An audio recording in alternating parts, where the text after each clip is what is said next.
Good morning. I am just 2 minutes earlier today. I got new AirPods earphones, so I had to play with them a little bit before they decided to work. I hope they are working now. In fact, I'm at my computer, so I'm gonna do a little sound check.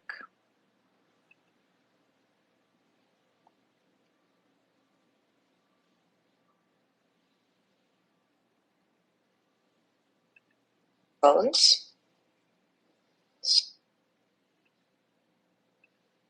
So I had to play with them a little bit.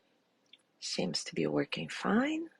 So I'll just give a couple of minutes for everybody to join.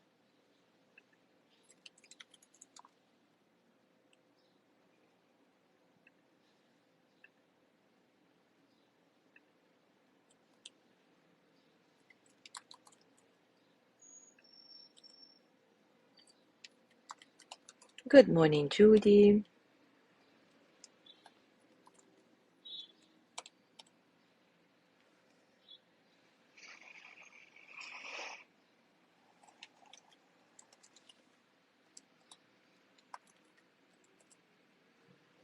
Good morning, Mary.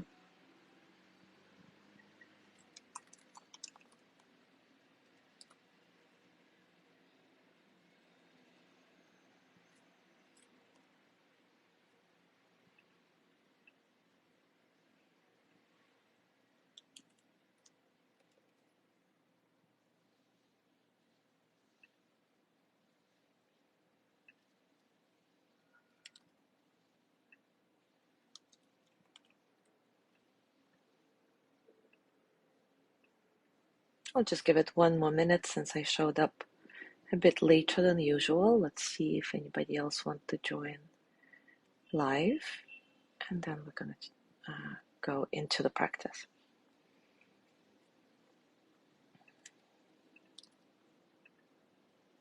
Good morning, Jean.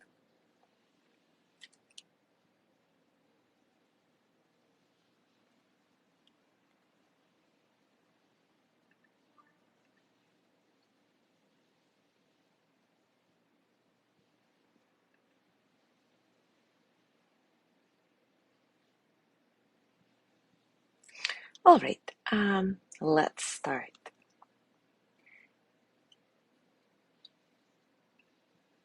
Yesterday I mentioned that there are several specific factors that either limit or increase our ability to come from a genuine place of real love for ourselves. One of those factors are the stories we tell ourselves. So today let's talk about that. In her book Real Love that we are following and that the series is inspired by, Sharon Salzberg has a whole chapter entitled The Stories We Tell Ourselves. And this chapter begins with a quote from Joan Didion. We tell ourselves stories in order to live. I really like that. We tell ourselves stories in order to live. Our minds are wired to create order, a cohesive narrative, and our stories are the anchors. They tell us who we are, what matters most, what we're capable of, what our lives are all about. When, for example, something happens to us in childhood, say a dog bites you, and suddenly you have a story. You become terrified of all dogs, and for years afterward, you break into a sweat whenever a dog comes close. But if you pay attention, one day you may realize that you've spun a story in your mind about an entire species based on a single incident with a single animal. And you may realize that your story is not necessarily true.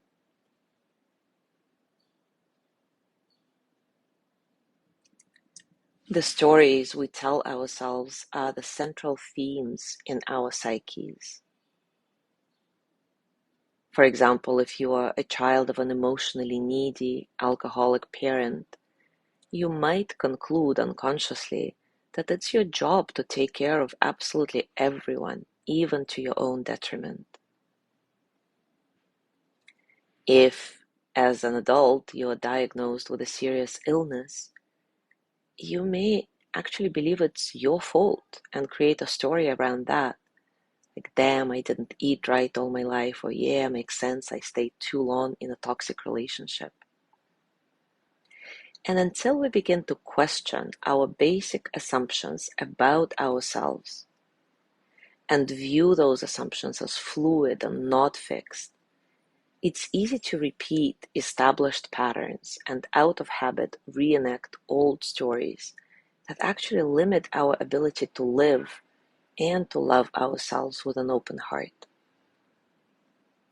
Fortunately, though, as soon as we ask whether or not a story is true in the present moment, because of course some stories are true, we empower ourselves to reframe those stories that are not true. We begin to notice that nearly all of our stories can be cast in many different lights, depending on our points of view. Sometimes we may be the hero of our story, at others, the victim. And of course, we tell ourselves a lot of stories about love. And because of our evolutionary negativity bias that we talked about before, we are more inclined to regard our past losses with self-blame rather than self-compassion. And even when it comes to present, we tend to speculate and fill in the blanks in weirdest ways. For example, if a friend doesn't call you at an appointed hour, you can easily get convinced, oh, they forgot all about me and I am not important, blah, blah, blah, when in fact, oh, they had to take their sick child to the doctor and didn't have time to notify you. Or your boss asks to speak with you and you're immediately convinced you've done something wrong, and then you learn that he just wanted to give you a new project. Since we're not always aware that we're spinning a story, these narratives can contribute to anxiety and depression, constrict our hope for the future, and eat away at our self-worth. Interestingly, if you hear your friend say something like, I'm not worth much, I'm not interesting, I failed at many things, and that's why nobody loves me, you'd probably leap to their defense, right? You may say, no, but I love you, so many other people loves you, and you're wonderful, blah, blah, blah. But yet when we tell a similar story to ourselves, we very rarely counter the negative statements that crowd our minds every single day. But what if, whenever you hear a voice inside your head telling you that you are unlovable, not worthy, undeserving, etc., instead of agreeing with that voice, what if you treat it as if this were your friend who needs compassion, who needs your words of comfort? What if you looked at yourself through the eyes of love? So now let's do a loving kindness practice again with that in mind. And once again, we'll do it for ourselves, but as if receiving this energy from a being or person that we associate with pure love. As always, take a comfortable position and take a few moments to settle.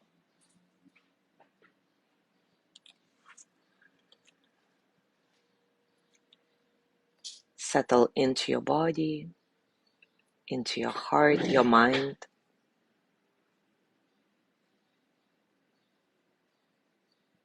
Settle into this moment right here, right now.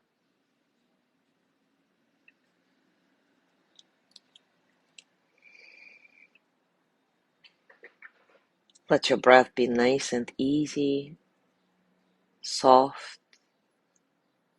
No need to force anything. No need to breathe in any particular pattern.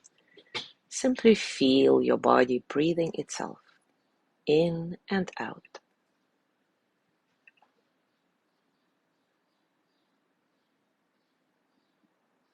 No struggle.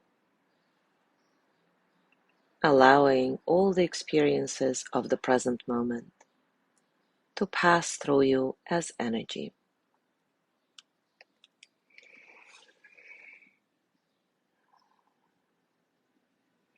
And now imagine a person or being who represents the force of love for you.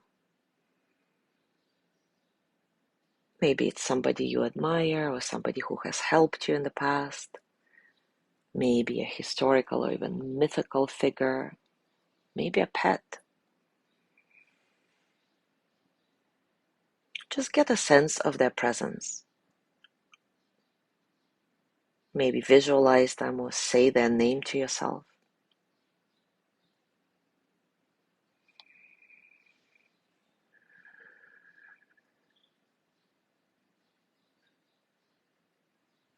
And now experiencing yourself as the recipient of their energy, attention, and care, start repeating the following phrases after me, imagining that this being, this person, or whoever you picked, is saying them to you. May you be safe. May you be happy.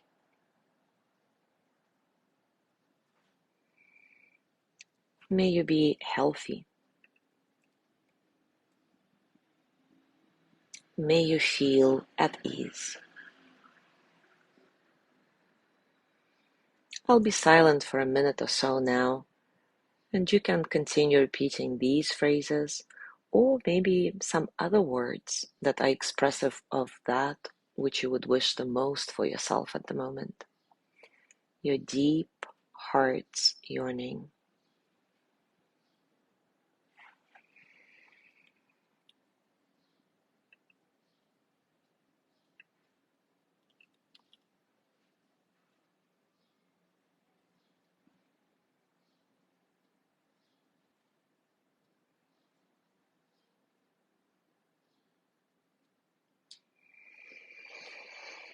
Remember to have a rhythm that feels comforting, pleasant to you, soothing.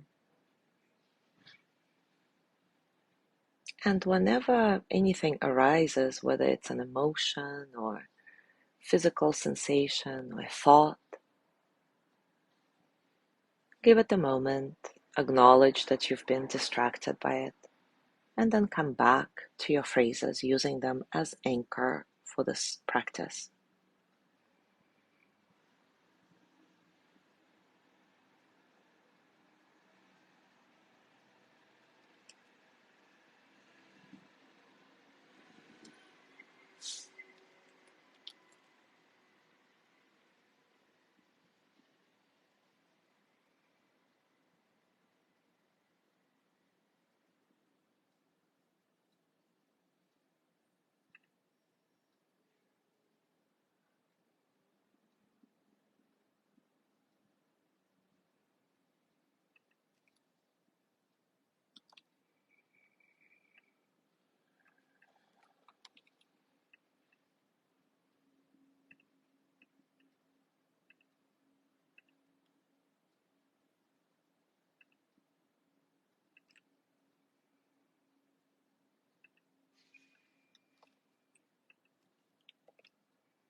Now let go of the phrases and just take a few moments to allow the quality of loving kindness that you've generated through this practice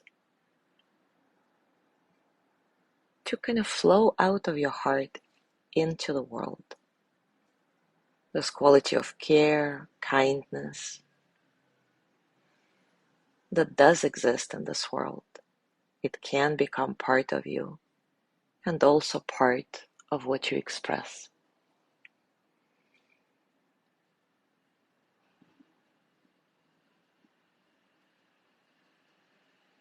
And when you feel ready, let go of the practice. As always, at the end, scanning your body to notice what's going on for you right now, physically, emotionally, mentally. How are you really?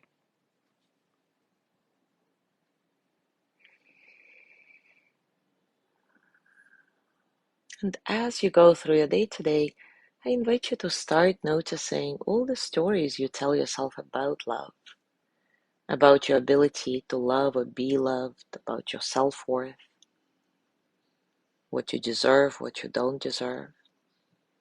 And no judgment here, and also no rush to get anywhere with this. Remember, at this point, we're just collecting data, so enjoy this process. Thank you so much for being here today. Have a beautiful day. Tomorrow is Lorna's breathing practice, and I will see you on Saturday.